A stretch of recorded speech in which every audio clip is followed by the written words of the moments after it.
issue that affects a lot of women in Nigeria, and that includes being financially independent and literate. So in adjusting to the present rising cost in the country, this becomes a much needed conversation to be had. So on the journey to financial freedom, our guest is none other than Shola Adeshokin, sorry,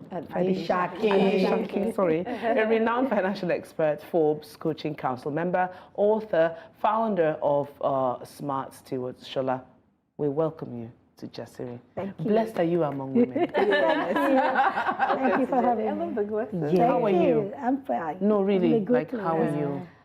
With the present situation. The truth is about to come out. A lot of things have been happening. Like, I'm not one to complain. I teach financial literacy. I am a positive person. I believe in abundance mindset.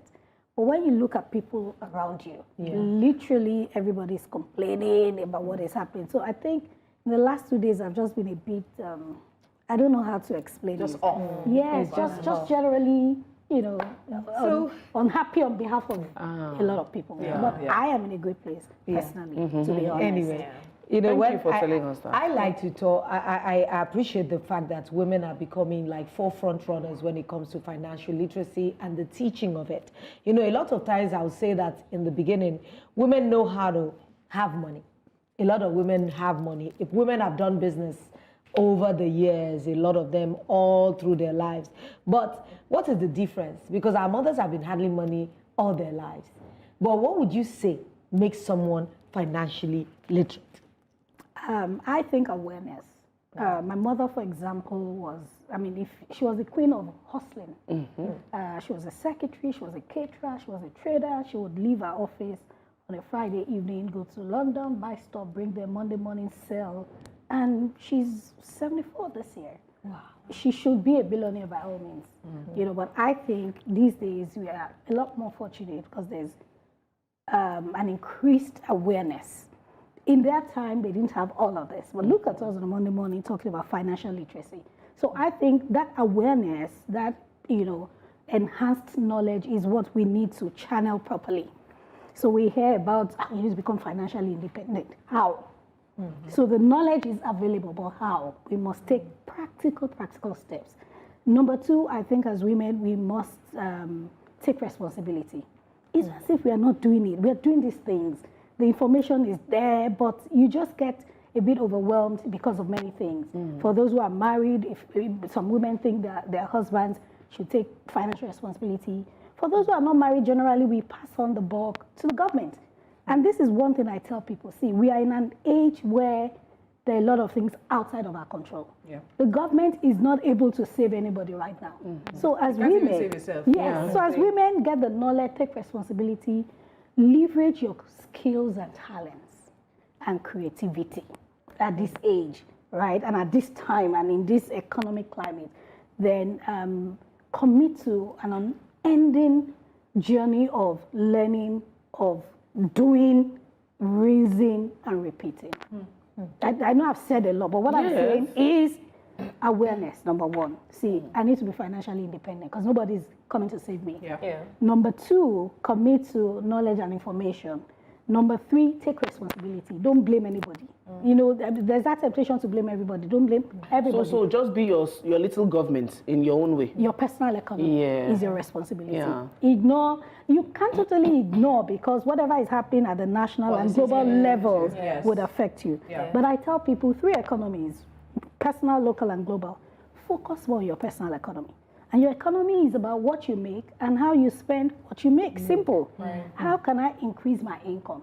I'm not a finance coach that will tell people not to spend money. We will spend. We spend. Spending money is a way of paying our dues for living and for being alive. I love it. You see, so we must spend money. But I tell people the focus should be more on making more money.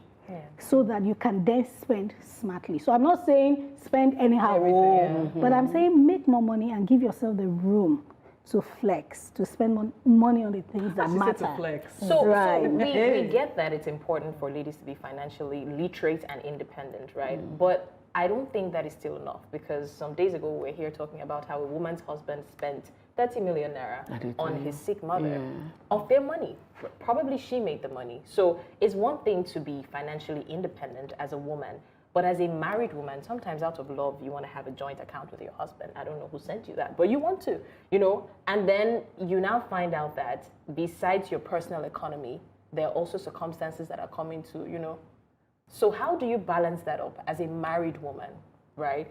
You are making money, you're spending wisely, but at the same time, there's an extra force that is, you know, pushing money with you. How do you manage? So there's no one size fits all, because our marital experiences are different. True. And I'll speak for myself, and I hope it helps people. I mean, from the very get-go, we agreed that, hey, do your thing, do my thing. So we run a project account, not a joint account. A project account, meaning when we have a combined expense, we pull the money together and we execute. Like 50-50 putting money together? Or? No. So I make my money, you make your money, we do our stuff. But we have joint bills, like the example, we pay rent, a mortgage. So that's 50-50 then? Maybe not necessarily. Sometimes we are flexible. If you have more, put more. Yeah. If you have more, you put more. What is important is that we are getting it done.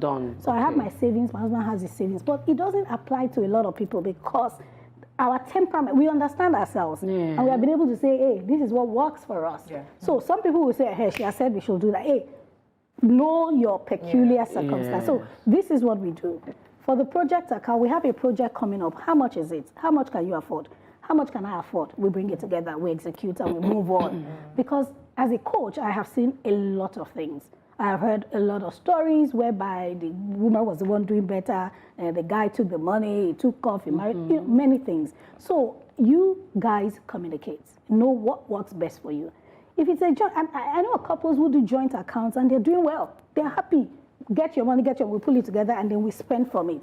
I haven't tried it. I haven't lived it, so I don't know if it works. But what works is do your thing, do our thing. We communicate effectively. We pull resources together. So when I need money for things that I don't necessarily have to say, okay, can I spend money from that account? To buy Maggie. Do you understand? So I do my things. I step in when it is necessary, even when he is not there, and it just works. So communicate, know yourselves, understand your temperament, your money temperament, and then do what works for you, I think.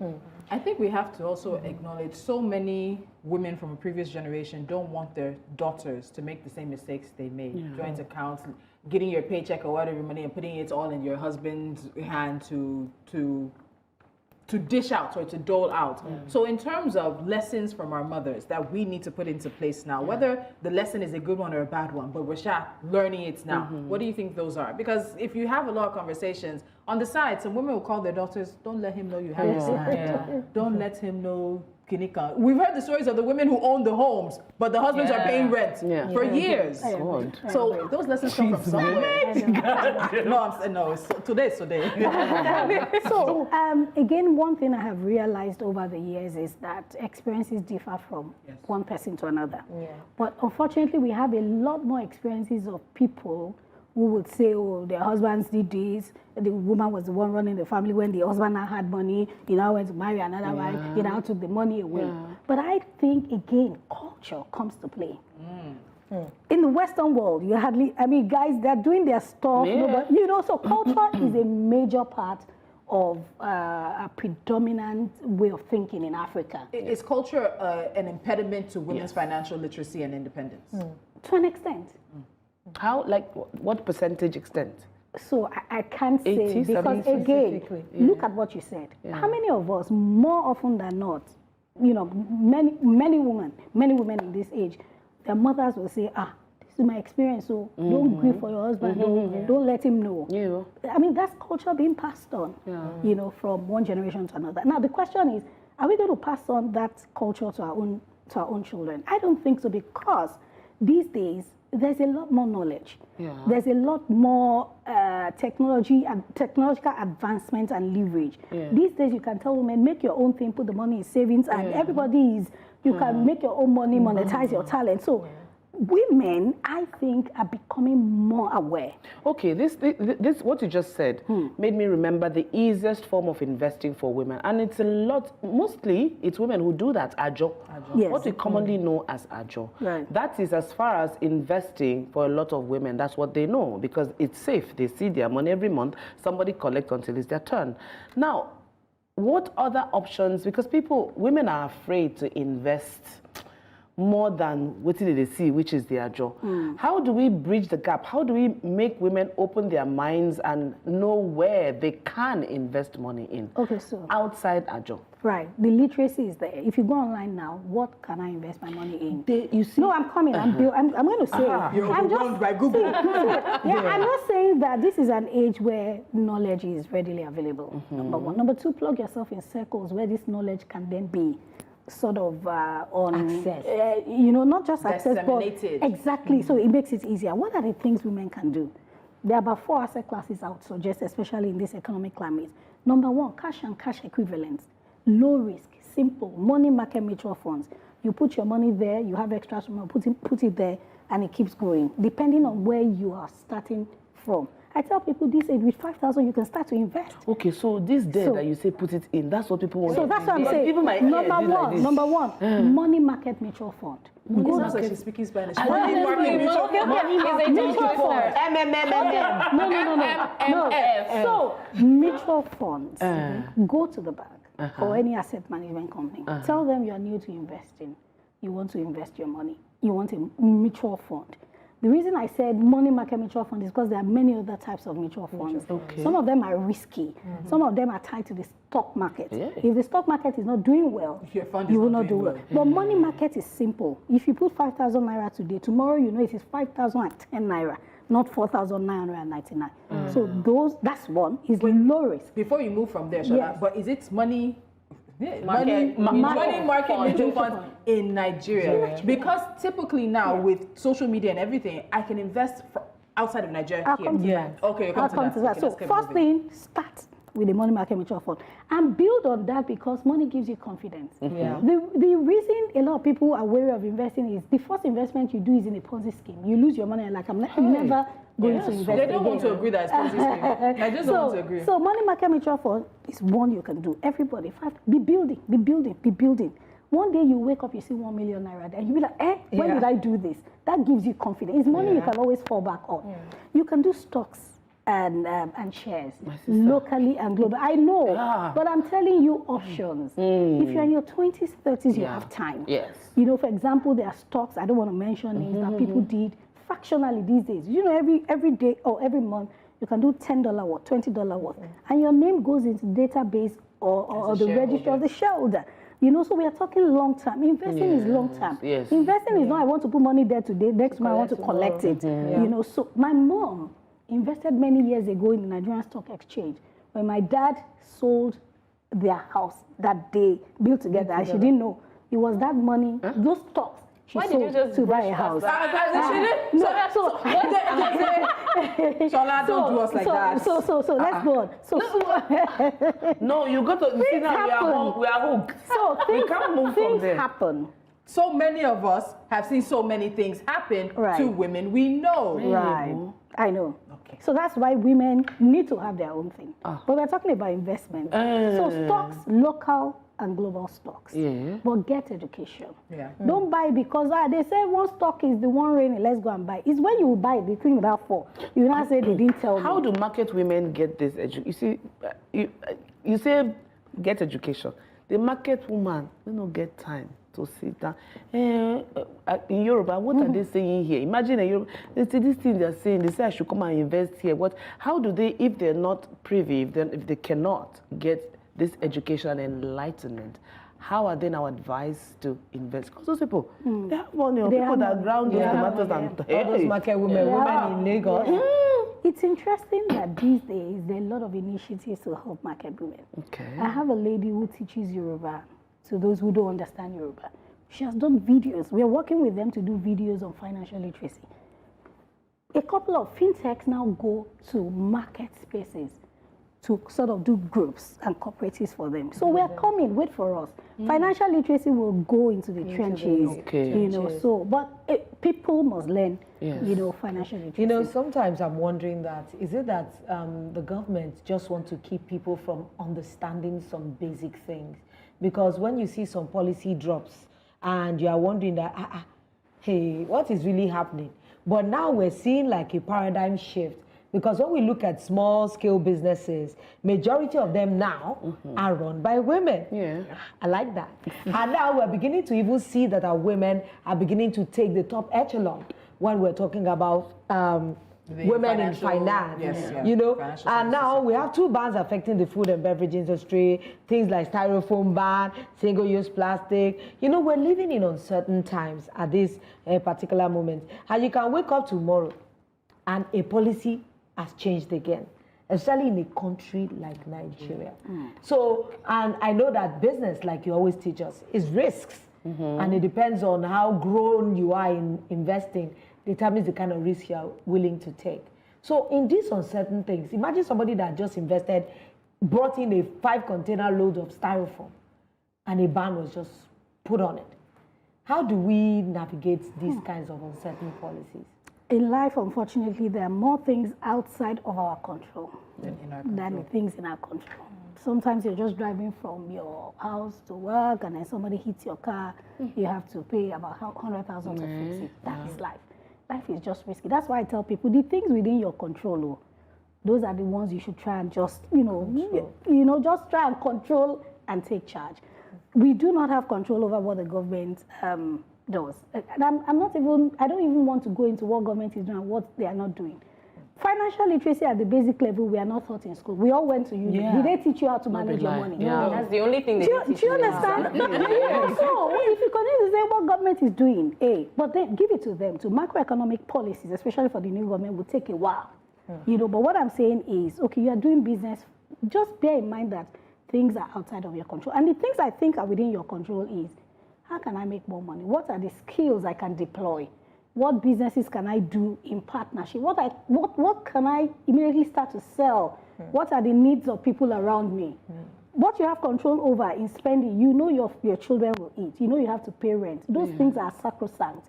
So focus on them. But in terms of what the government will do and what they will not do, if I tell you I have an answer, I don't have an answer. So the little things, okay, I know our bills on a monthly basis is 300,000. That means I must make at least 400,000. How do I make 400,000? What are the skills I have? What is the extra business I can do? How can I monetize my skills? And all of those things. So those are the things. Very quickly, I want us to come back to the cultural barriers that we mentioned earlier, in addition to gender bias and how that affects women's financial freedom. Would you say that, I mean, thankfully in this society, we're seeing, you know, paradigm shifts, we're seeing things change a little. Like she said, women are now at the top right echelon, but it wasn't always like that. And we're still not where we want to be, in the sense that some women still get paid less because they're women. Men still get paid more because they're men. You know, there's still that whole not hiring married women or pregnant women and things like that. So if we look at this, you know, from a vantage point, do you think that this has a drastic effect on women's financial freedom? I think more women, I think this is the age of the women. You see more women showing up at events, their agility to learn is at an all-time high. I personally do not believe that those things are an inhibition to what women can do. We have a lot of advocacy work going on. Women, there are a lot more women conferences, women groups, you know, trying to bring down these barriers. I think at individual levels, let's do what we can do, advocacy-wise, policy-wise, let's continue to do. They may exist, but let them be there somewhere. Let them not stop us from doing what we want to do. So, Shola, before we let you go, I think you're on a campaign of preaching financial independence, particularly for women. And we know that we're still very much in a society that is quite patriarchal. I can't say that word, patriarchal. Yes, because I said it for me, but my arm is driving.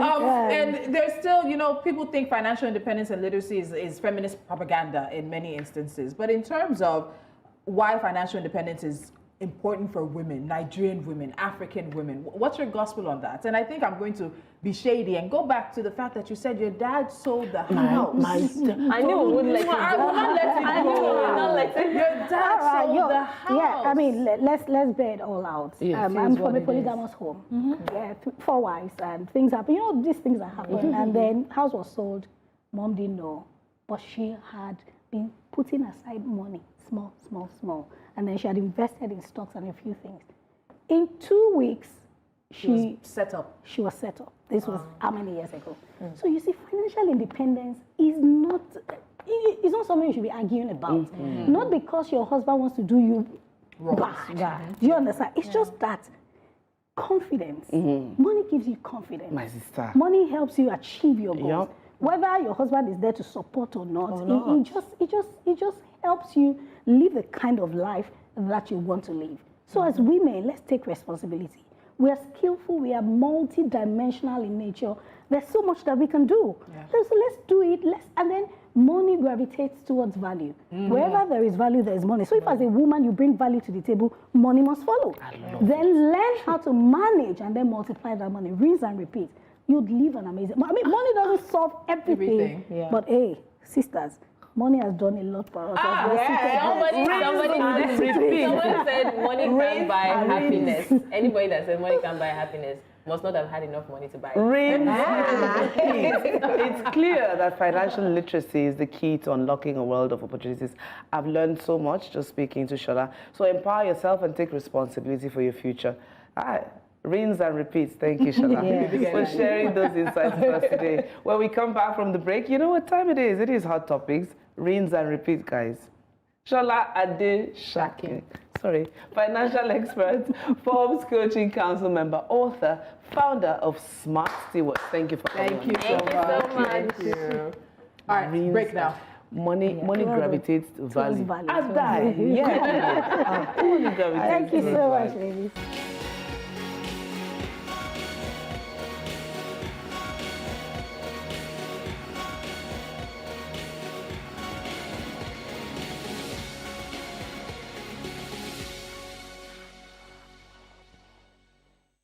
Yeah, welcome back to Jasiri. Now, just before we get into our further conversations and wrap today's show, we need to go live to NewsCentral's correspondent, Bettina Inwele, who is in Ojota. As we told you earlier, there is increased police presence around certain places in Lagos, and Bettina is going to give us the updates from Ojota, which happens to be one of the flashpoints in Lagos State. Bettina, thank you so much for joining us. Can you give us an idea of what's exactly going on? We can even see some of the police behind you now. What do things look like in Ojota?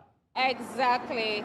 Well, thank you for having me, Tolu. I've been here for the last 30 minutes and I have tried speaking to the security agencies on ground, but they've been very resistant. It almost seems as if they're fighting with the world or with the country in general. They refuse to speak, but from the whispers I've heard around, they are here to be here up and until the protest is over tomorrow and next, the protest that is being planned by the NLC.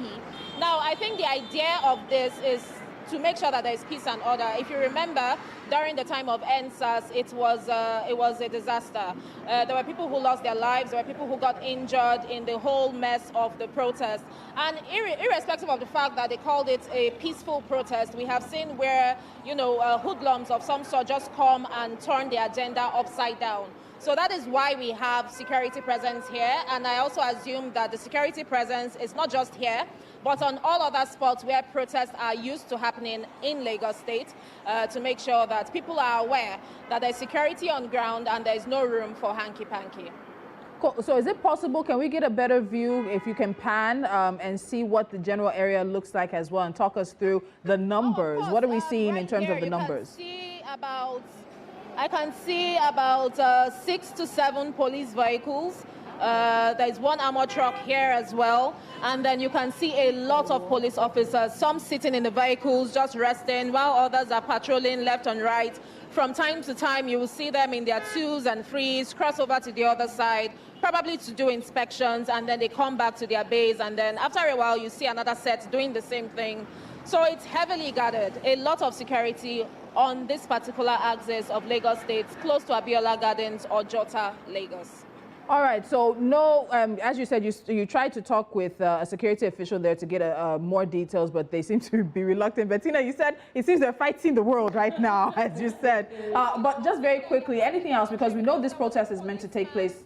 Do we call it a protest? It's meant to take place tomorrow by the NLC, but we're hearing today that some 65 CSOs have pulled out. As we know right now, the NLC is still saying it's going to happen, and so they intend to be there till after everything clears. Is that correct? Yes, very correct. All right, Bettina, thank you so much. We just needed to touch base and let people know what was happening. Do stay safe. We never know when things might pop off in Lagos, unfortunately, but thank you so much for your time. Thank you, Betty. My own question is, where were all the security officials during the elections? Because we keep hearing that we don't have enough. But I'm saying... Did you see when they panned and... No, I actually think that, are we preparing for war? Exactly. Because sometimes this sends a negative... I was gobsmacked. Yes, it sends some negativity out. You're using a sledgehammer to kill a mosquito. That's what it seems like. So because wait for a mosquito that never comes. So I pass Ojota every day. Yeah. I pass Stadium every day. So when I saw them this morning, I came in and I told the head of news, I said, we need to get out because it makes it look like, as someone said, we're preparing for war. But a protest is a fundamental human right. It is a Nigerian constitutional right that has been backed up multiple times by the Nigerian Supreme Court. If you're giving warning, it already feels like, because we know ourselves, this is a psychological subliminal, I can't speak to that, subliminal message. Trust me, people will see that and they will not want to come out and join Let's the not NLC forget, strike again, if they wanted to before. This is a country where a state government is planning to take action against teachers who are teaching children their rights. So what do you expect from... I mean, at this point, protest is no longer a fundamental human right. But at the end of the day, you're just wondering that, do this government really love the people? Because even if chaos is to break out, honestly, is it that you are poised to harm your own people? Because when I see the heavy artillery out there, you'd be like, is it that we're preparing for war? Is this not your civilian citizens? It's not like, it's a military incursion or something. It's almost as if they said, let's just go in there beforehand and threaten them. Just let them see our presence there, and it will halt us or make us stutter a bit or stammer a bit or do a take two. Is NSARS far from your mind? No. Bettina mentioned it. We mentioned it. Even last week, we mentioned it in terms of the protest for the food, situation. NSARS is not far from anybody's mind. It's not far from the minds of young Nigerians who felt like their opportunity to voice their frustrations and their anger was tamped down and people lost their lives. To date, are we actually sure how many people died? No. Do all the families have closure? They just want to protest. Not. What's up with 10 vehicles, armored tanks and whatever? And when something eventually happens, they'll be like, oh, they didn't mean for it to happen. That's what I'm saying. Come on. Blessings, that is exactly what I'm saying. If they're preparing like this for their civilian citizens, do you think this makes me feel safe? Of course not. I have had situations where I actually moved towards a military person thinking that they would protect me. I was heavily pregnant. And the guy was like, if you see his eyes, bloodshot, threatened me with a gun and said he would even shoot me and throw me in the gutter and nobody would know it.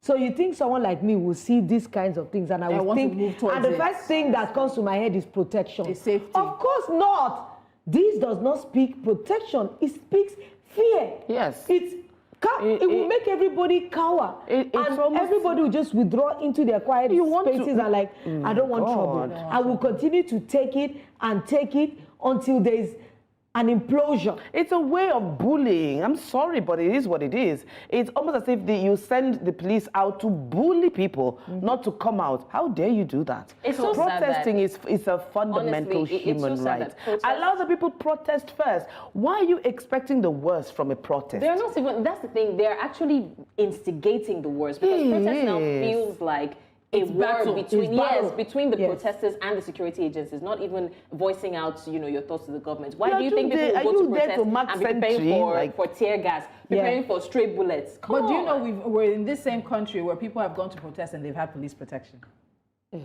We're in this. Are we telling the truth and shaming the devil? We're in the same country where people have protested and had police protection. When it is when it is in favor of those who control things. But once it becomes, and this protest is actually not necessarily against the government, NLC says they're protesting the times right now. They are protesting the fact that government seems to not be doing enough, but it's not a protest that's saying we need a change of government. It's a protest calling attention of the government to what's happening. That is the calling attention. Now they've set up what they call a tripartite. The first person I heard say that was two Baba. Because it's not me. Yeah, tripartite committee for this. Now, is this being done to placate Nigerians? Because I always say, when something happens, look at the bigger picture. There's always a picture behind that. Of course, it's done to placate us. But how long is it going to take? When is the placation going to be seen? We're talking about people who went to go and get 10 kg of 25 kg of rice and lost their lives. That's the country we're in. Honestly, are there not supposed to be security agencies, even at that point, guarding and guiding the people?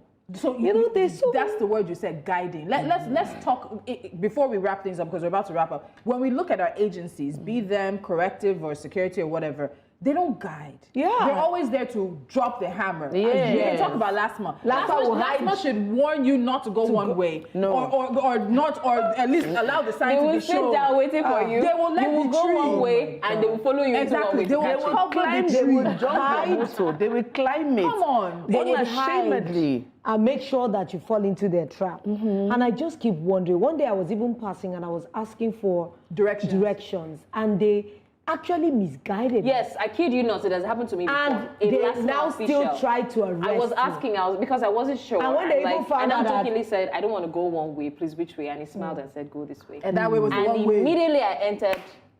He didn't apprehend. It was the other, like he had already signaled. It's a plan work. Like, oh yeah, now wait till you go pay. I'm like, I don't understand. Your guy told me it's not. He was just there smiling.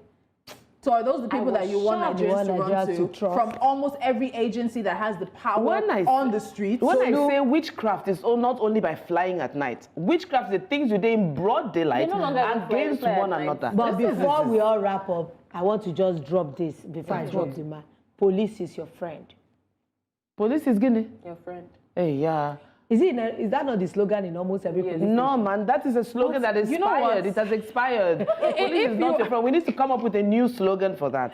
Beware of police. Police can be your friend. Beware of police. We should turn it to a question. Police is your friend? Police your friend? Remember those houses, your neighbor's house, where they say, beware of dog.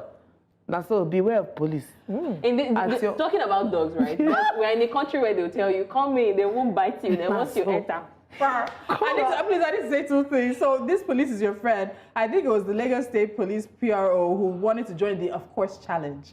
And on Twitter about a week ago, he now did, of course, if you want to laugh, Nigerians have replied him. Of course, police has done this. So police is your friend is a question. Right now, it is a theory on the table that we need to prove. We are releasing your friend. Of course, they shouldn't have done that. Of course. The second thing is, if you're out in Lagos and you see heavy police presence anywhere, if you're safe, just take a picture and tag us on the location. Yeah. Right now, we can confirm heightened police presence at Stadium in Surulere. Right now in Ojota as well, in the Ikeja area. Likely at toll gates in Lekki as well. Just if you're safe. If you are safe, just take a picture and tag us and let us know the location of what you normally would not see police and now you're seeing increased police presence. This is, of course, leading up to the NLC protest that's meant to take place tomorrow. But in politics, they say 24 hours is a very long time. And something can change between now and tomorrow morning. Remember the series 24? We're going to wrap things up like that, even though we did have some hot topics for you. It is a hot topic, the fact that there's so many police waiting at Ojota, they say, to keep the peace. But is that what Nigerians believe? We don't know. Thank you so much to Shola Adeshakin for spicing things up on the show. Financial literacy is a big one, and we hope that you were able to take away a few things. And we're on socials, at NewsCentral TV, #Jastiri, to join the conversation. We'll see you 10 a.m. You speak so fast.